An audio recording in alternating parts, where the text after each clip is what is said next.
वैसे में शुरू करें, इनका भी सबका लेना है साथ में। जय गौ माता, जय गोविंदा, जय गोपाला। एक बार पुनः मैं आप सब के बीच में एक निवेदन, एक सेवा संकल्प प्रस्तुत करने आया हूँ। हमारा परम सौभाग्य श्रीमती पार्वती देवी एवं श्री बाबूलाल जी की स्मृति में पीबी मेडिकेयर की तरफ से निःशुल्क नेत्र, दंत एवं हड्डी शिविर का आयोजन किया जा रहा है। यह आयोजन का जो दिनांक है वो इसी रविवार को यानी 28 नवंबर 2021 को Springfield inter college Kullu Agra के प्रांगण में ही होगा। यहाँ पर आपके दंत सुरक्षा को देखने के लिए यहाँ पर डेंटिस्ट होंगे। आपके आंखों में यदि कोई परेशानी है तो उसके लिए नेत्र विशेषज्ञ होंगे, और आपको हड्डी से संबंधित कोई समस्या है तो यहाँ पर हड्डी रोग विशेषज्ञ भी होंगे। इस कैंप में आपसे कोई शुल्क नहीं लिया जाना है। आपको दवा भी दी जाएगी तो वो निःशुल्क रहेगी, और यदि इन्हें कोई डाउट होता है कि इस मरीज में कोई शुगर या बीपी की कोई समस्या है तो उसका भी निःशुल्क जांच यहाँ पर किया जाना है। सभी प्रकार के फ्रैक्चर, जोड़ों का दर्द, गठिया आदि के संपूर्ण इलाज की व्यवस्था यहाँ पर रहेगी। घुटने एवं कूल्हे का प्रत्यारोपण भी उन्हीं डॉक्टर साहब के द्वारा किया जाता है। यदि इस तरह का कोई स्थिति किसी के साथ आती है तो उसमें भी वो आपकी मदद करने वाले हैं। आपके माध्यम से मैं ये कहना चाहूँगा, अमूमन ऐसा होता है कि जब हम 40 या 50 की उम्र को पार करते हैं तो हमारी आंखों में कैटरेक्ट या मोतियाबिंद होने की संभावना रहती है, जिससे आपके जो दादा दादी इस स्थिति के जितने भी लोग हैं उनको धुंधला दिखाई देने लगता है। तो यहाँ शिविर में यदि ऐसे बुजुर्ग लोगों को आप लेकर आएंगे तो न केवल उनकी जांच निःशुल्क होने वाली है, बल्कि उनकी आंख का मोतियाबिंद का ऑपरेशन भी डॉक्टर साहब यहाँ आपको एक डेट दे देंगे। निश्चित समय पर उनके हॉस्पिटल पर पहुंचना होगा और वहाँ आपको ऑपरेट कर दिया जाएगा। आपका लेंस जो है जिसमें मोतियाबिंद है उसे निकाल के नया लेंस लगा दिया जाएगा। और इस पूरे कार्यक्रम में आज मेरा परम सौभाग्य, मेरे साथ मेरे बड़े भाई श्री पीडी शर्मा जी यहाँ उपस्थित हैं।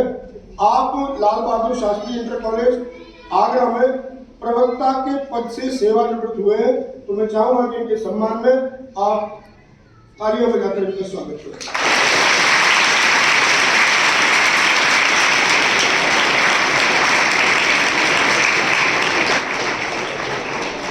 साथ ही साथ जब आप छोटे होते हैं तो आपकी पहचान आपके पिता के नाम से होती है, जो उनके बेटे हैं।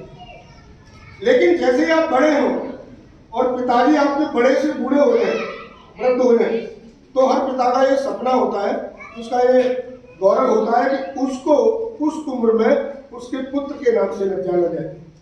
यदि पुत्र समाज में अपना स्थान, सेवा स्थान बना लेता है तो ये पिता के लिए बड़े गौरव की बात होती है। और इसी तरह के क्षण का आनंद मेरे बड़े भाई पीडी शर्मा जी ले रहे हैं, क्योंकि उनके दो बेटे डॉक्टर अनिल कुमार शर्मा जो यहाँ शिविर में रहेंगे, वो हड्डी रोग विशेषज्ञ हैं, MBBS के बाद MS ऑर्थो। जैसे आपके आगरा में और भी डॉक्टर हैं, हड्डी से संबंधित बीमारी के लिए ऑपरेशन के लिए आप जाते हैं, इसी तरह की स्थिति में है। और इनके छोटे सुपुत्र डॉक्टर संजीव शर्मा जी,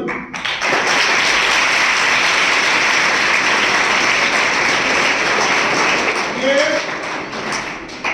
दंत रोग विशेषज्ञ हैं। आपके मुंह में किसी भी तरह की कोई परेशानी है, मुख संबंधी कोई परेशानी है, दांत की समस्या है, मसूड़े की समस्या है या अन्य कोई समस्या है, तो उसका निदान भी इनके क्लिनिक पर न केवल दवाओं से बल्कि अगर ऑपरेशन की भी आवश्यकता होती है तो वो डॉक्टर साहब करते हैं। और इससे भी 2 कदम आगे आप बात देखिए कि डॉक्टर अनिल कुमार शर्मा जी की जो धर्मपत्नी है वो डॉक्टर अंजना तिवारी शर्मा जी, वो MBBS MS ऑर्थो यानी वो नेत्र रोग विशेषज्ञ है।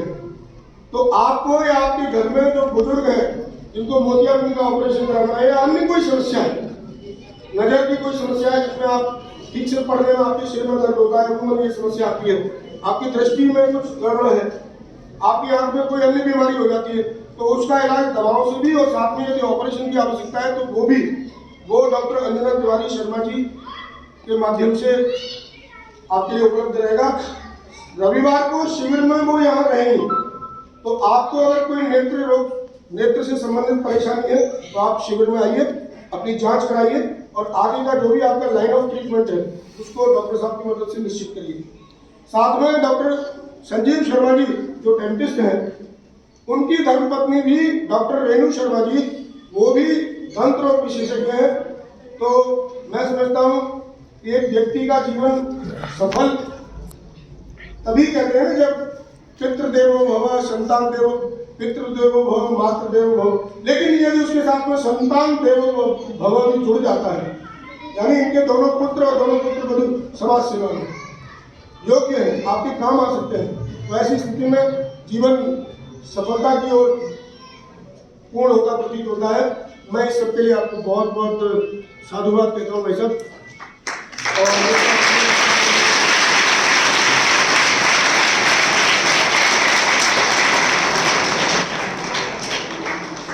मेरा आपसे निवेदन रहेगा, आप लोगों के गांव में, आपके आस पड़ोस के गांव में, आपकी रिश्तेदारी में यदि कोई भी ऐसे हैं जो वृद्धावस्था में है और उनके आंख से दिखना बंद हो गया है, तो इस चिकित्सा शिविर में आप उनको अवश्य लेकर आइए।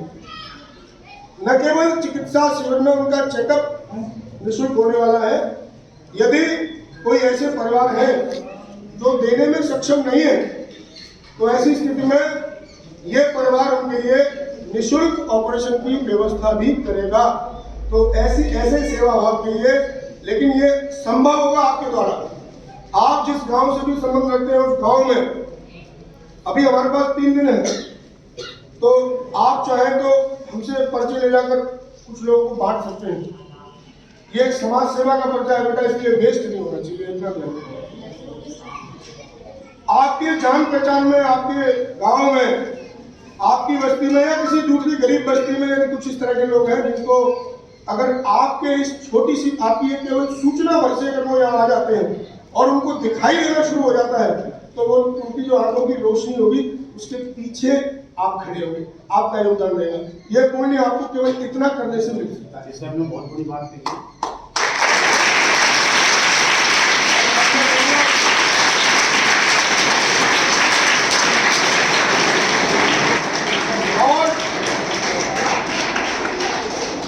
शांति आपने बना के रखी है उसके लिए आपका बहुत बहुत धन्यवाद। मैं चाहूंगा कि 2 मिनट हम एक ऐसे पिता को भी सुनना चाहेंगे कि उन्होंने अपने जीवन की यात्रा में अपने परिवार से 4 ऐसे समाजोपयोगी सेवा भावियों को जोड़ लिया, जो मैं समझता हूँ एक सफल व्यक्ति के जीवन की कहानी होती है।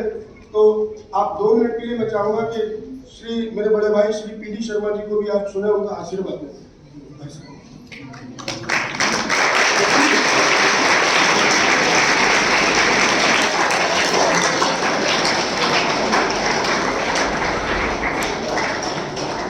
जय गौ माता, जय गोपाल। आदरणीय मेरे बहनोई श्री पीसी शर्मा जी, अध्यापक गण और प्यारे बच्चों, संसार में समाज सेवा से बढ़कर के कुछ नहीं।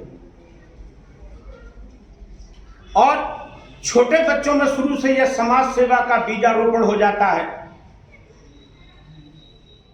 तो वो आगे चल करके बहुत महान बनता है। आप लोगों के समक्ष आपको सबको यहां इसलिए एकत्रित किया गया है कि छोटी उम्र में ही समाज सेवा का अंकुर आप लोगों में बीजारोपण कर दिया जाए। यदि ये बीजारोपण हो जाता है तो धीरे धीरे समय जब हम आगे बढ़ते जाते हैं, उम्र के पड़ाव पर आते हैं, तो आपकी यश और कीर्ति इस संसार में अपने आप फैलना शुरू हो जाती।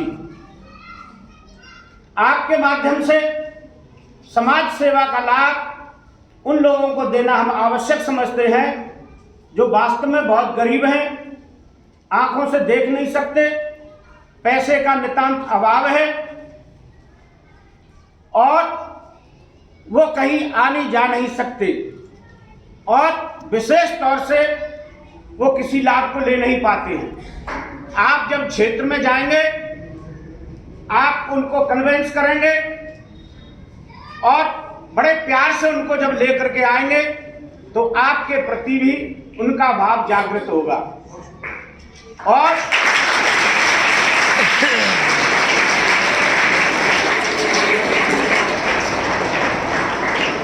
इसी के साथ धीरे धीरे आपका अंकुर बड़ा होगा।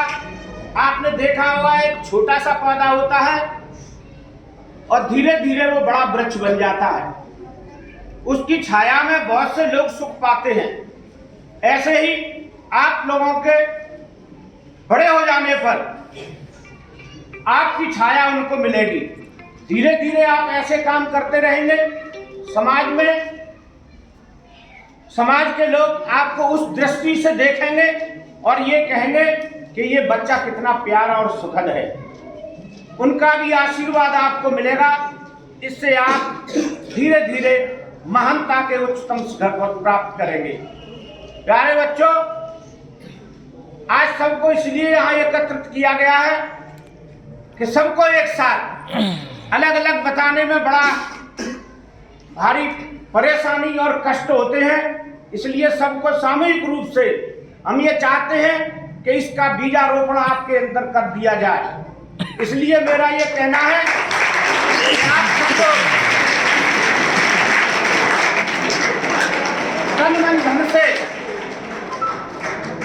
पूरी समाज की सेवा करेंगे और जो लोग पिछड़े हैं, जो बहुत से लोग अशिक्षित हैं, जिनको ज्ञान प्राप्त नहीं है, उनको आप लाएंगे और उनको लाभ पहुंचाएंगे। इसी के साथ साथ मैं आपको ये कहूंगा कि बहुत से ऐसे वृद्ध हैं जिन्हों से चला नहीं जाता, तो उनको देखा जाएगा कि क्या कारण है, कैसे नहीं चल सकते। हो सकता है उनको गठिया है, हो सकता है उनके पैर में फ्रैक्चर है या और कोई प्रॉब्लम है, हड्डी का कोई रोग है, दांतों का कोई रोग है, तो उस सबको आपके माध्यम से दूर किया जाएगा और इसका फल आपको भी मिलेगा। जय हिंद, जय भारत।